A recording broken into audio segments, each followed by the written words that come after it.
So beautiful. Thank you. Thank you. Surely. You want to say that again, Rick? Surely goodness and kindness and mercy will follow us all the days of our lives. Surely she will right our wrongs. Surely this is a love without end. Glory be. What a week. What a week, y'all. A week when everything seemed to be about power and powerlessness. Am I right? A week when we couldn't help but see how we each live in different worlds. Some with power, some without.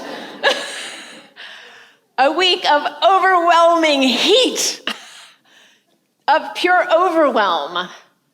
A week of waiting and waiting. Some of y'all might still be waiting. I'm so sorry. A week of interruptions and frustrations for so many of us. A week of living in a hot wilderness for others. I heard of some of our congregation sleeping in their cars.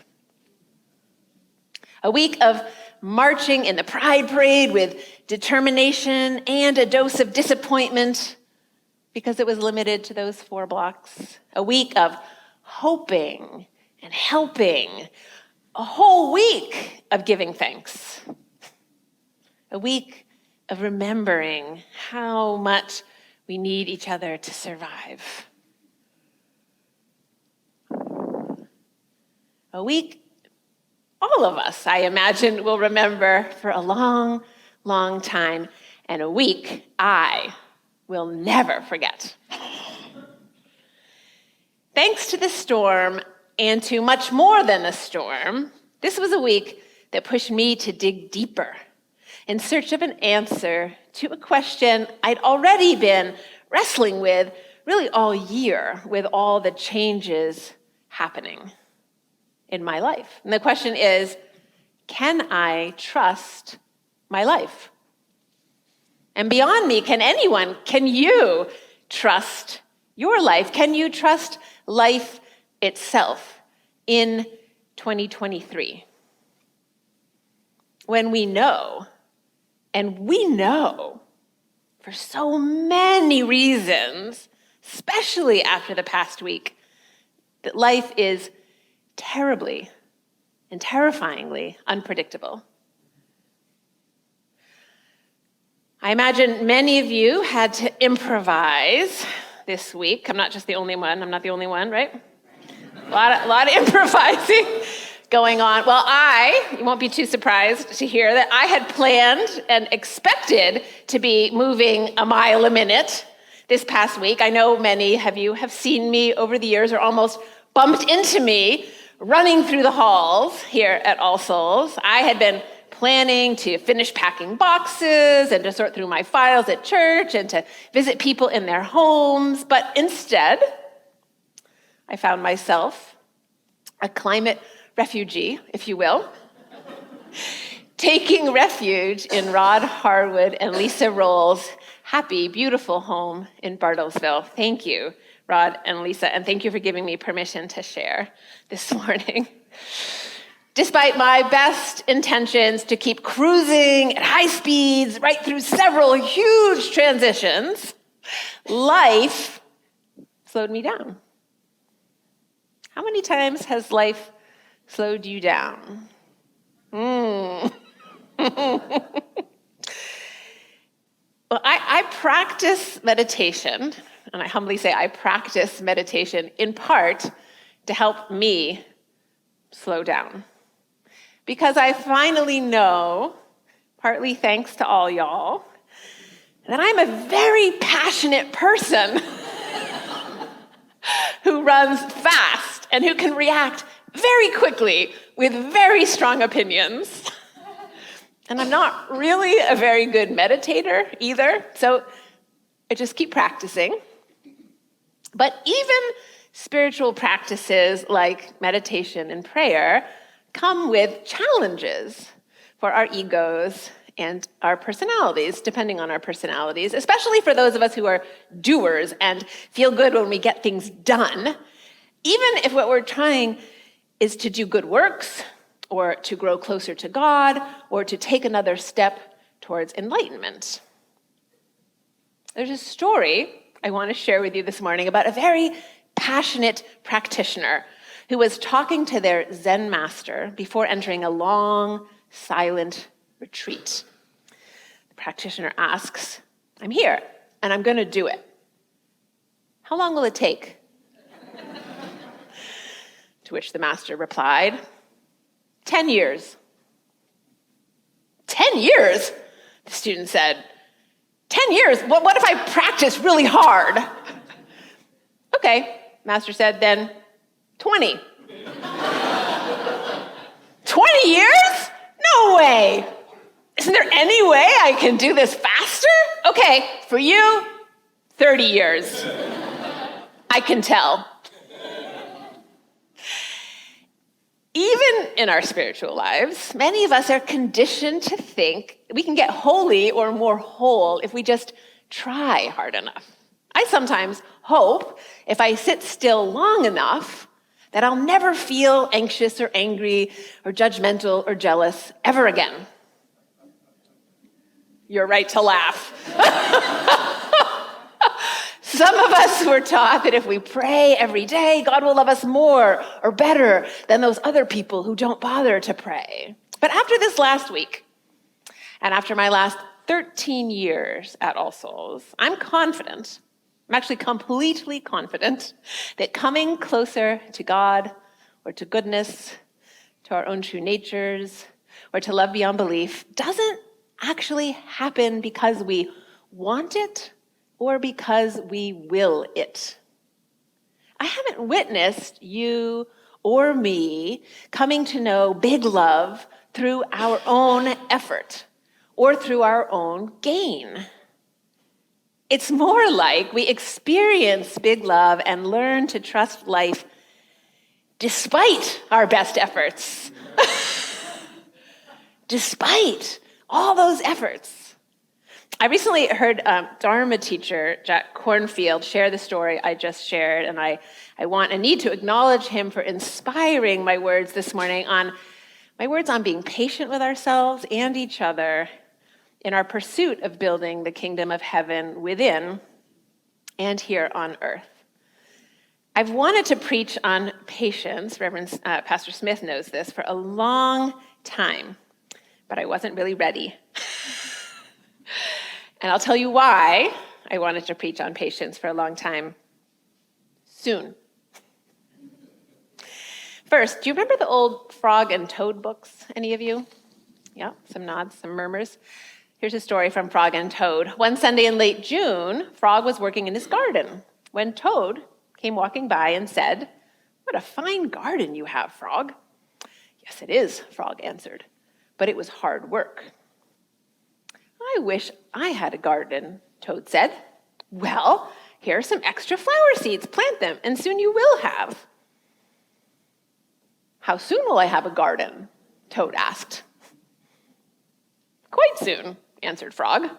So Toad sowed the seeds and spoke to the earth. "Start growing," he said. Nothing happened.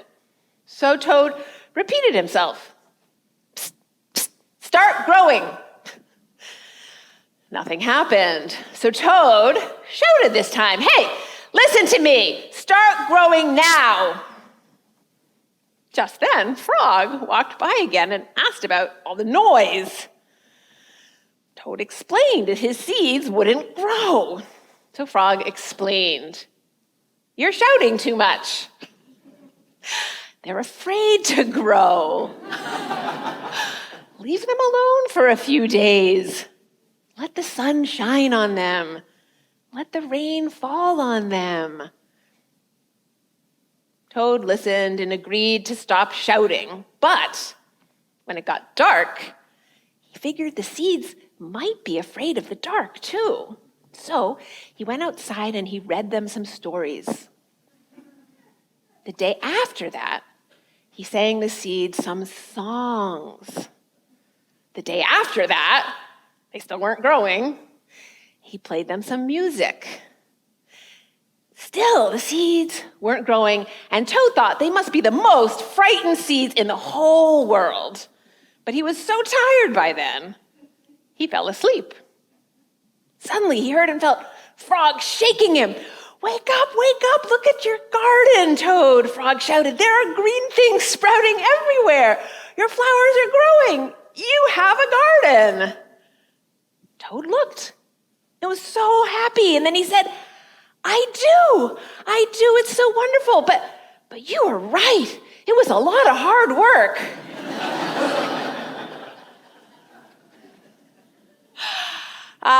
Yes, hard work. I can and do identify with Toad. Do any of you? Oh, thank the Lord. I find it really satisfying to work really hard. I love crossing things off my list. Those of you who have worked with me know this. I truly enjoy that feeling of accomplishment. So I've long wrestled with these words from the Gospel according to Matthew in chapter 5, verse 45. For he makes his sun rise on the evil and on the good, and sends rain on the righteous and on the unrighteous. Since I was a little girl, I've wondered, what good is God if she rewards the unrighteous? What good is God if she rewards the unrighteous? Which is part of why I think I decided at a young age, no, I cannot trust life. No, I cannot trust God. It's too unfair. It's too unpredictable. It's too unjust. It's too painful. What I kept forgetting when I was young, and what no one taught me because I didn't have an All Souls, is that even when unpredictable or terrible things happen, love shows up. Time and time again, so many of you have proved to me that despite our best efforts to dodge it, really, we can't escape love. Although we do try to micromanage it sometimes, like Toad. We might miss it or refuse it, but we can't escape it. Partly because we actually are nature. We're not just a part of nature. You actually are love. You're not just a part of love beyond belief. Like nature, and like Alice in the story this morning, who matures into Miss Rumphius and then is transformed into the Lupin Lady, we each have our own natural cycles and our unfolding or becoming right on time, right in time with our own unique rhythms. Some of us would say, in God's time, not my time. So this morning, might you consider with me deciding to trust your life, no matter what's happening in it? Another short story from the Zen tradition might encourage you. It encouraged me. When a Zen teacher asked their student, "So what are you doing?" The student replied, "I'm meditating so I can get enlightened." The student then asked the teacher in return, "What are you doing?" I'm polishing this brick so I can turn it into a mirror," the teacher answered. Shocked by their teacher's foolishness, the student said, "But that brick is never going to turn into a mirror." Without hesitation, the teacher replied, "And with that approach, you're never going to attain the state of mind you're trying to achieve." Why don't you just be yourself? Yeah, just be yourself sounds so simple. But it's been extraordinarily difficult for me in my lifetime to accept myself as I am and to accept the world as it is. To see myself and the world not as a project or something to fix or to improve, but to see myself and the world as it is, and each and every one of you. But I'm going to say to you this morning that all the impatience in the world doesn't change a thing. Impatience does not change me. Impatience did not change the speed of power returning to the city. Impatience does not speed up the making of a more just world. But the love alive in this place among us, that does change things. It has certainly changed me so much for the better. And when our work for social justice has been grounded in that love beyond belief, that big love that sees the wholeness in what is broken, allowing us to experience joy even through the tears and the rage, there we encounter a freedom and a power to help heal and make our world more whole. That's something worth waiting for. Are you with me? And so, as promised, here's the reason. The reason I've wanted to preach on patience for such a long, long time is because a rabbi from Lithuania, his name was Rabbi Elias Pushkancer, he also happens to be my great-grandfather, he said this: more important than intelligence is patience. More important than beauty is patience. More important than kindness is patience. More important than generosity is patience. More important than wisdom is patience. More important than compassion is patience. What in the world did he mean? All my life I've wondered. I also remember being struck when my stepfather died suddenly, almost 30 years ago, that he died with his list of tasks and projects lying unfinished on his desk. And I imagine I too will die with my list or lists unfinished on my desk. And I am definitely leaving you and All Souls with my lists unfinished on my desk.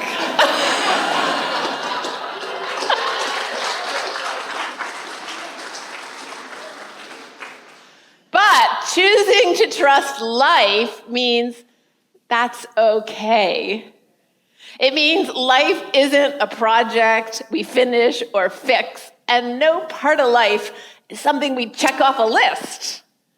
Life is a process we're a part of, a process worthy of our patience, our confidence, our constancy, and our faith. It's funny that my very first sermon delivered from this pulpit was entitled, Master of Fear, Student of Faith. I am still no master of faith, but I do live with less fear and less anxiety than I did 13 years ago. And practicing patience and slowing down are a core part of how I am learning to live and fortify my faith today. One of the great gifts of being in France recently was not only being with family, but enjoying the culture of conversation that exists there. Anyone can order a cup of coffee and sit all day at a table talking with a friend, and no one bothers you. No one asks if you want your bill, if you want another cup of coffee. They just ignore you. They're not being rude. Slowing down and sitting at a table in conversation is a high, very high cultural value. And it's one I hope to hold on to in the midst of this high-tech, high-speed, often highly frustrating pace, even for someone like me who runs fast and hot. So this week, as I pack up my papers, I will be practicing patience, despite all that I don't know about what's coming next. I'll be studying or observing my impatience, and I invite you to join me despite all that you don't know about what's coming next. I found these questions, just a couple questions, helpful. Hopefully they'll help you too. What's in the way of trusting the pace and rhythm of my life right now? What's in the way of trusting the pace and rhythm of my life right now? You might bring these to prayer or journaling or meditation. And what keeps me from being content with things just the way they are? What keeps me from being content with things just the way they are? I intend to notice my answers without judging, as a way of being patient, even with my impatience for answers. As T.S. Eliot wrote, I said to my soul, be still and wait without hope. Without hope, for hope would be hope for the wrong thing. Wait without love, for love would be love of the wrong thing. There is yet faith, but the faith and the love are all in the waiting.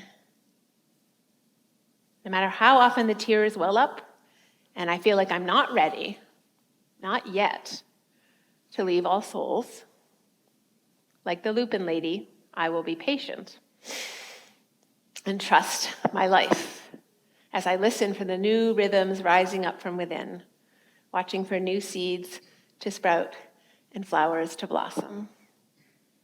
Poet Wendell Berry encourages us, and I hope this encourages you, to ask the questions that have no answers, to plant sequoias or lupin seeds or your favorite seeds, to put our faith in the 2 inches of humus that will build under the trees every 1,000 years, to expect the end of the world and laugh.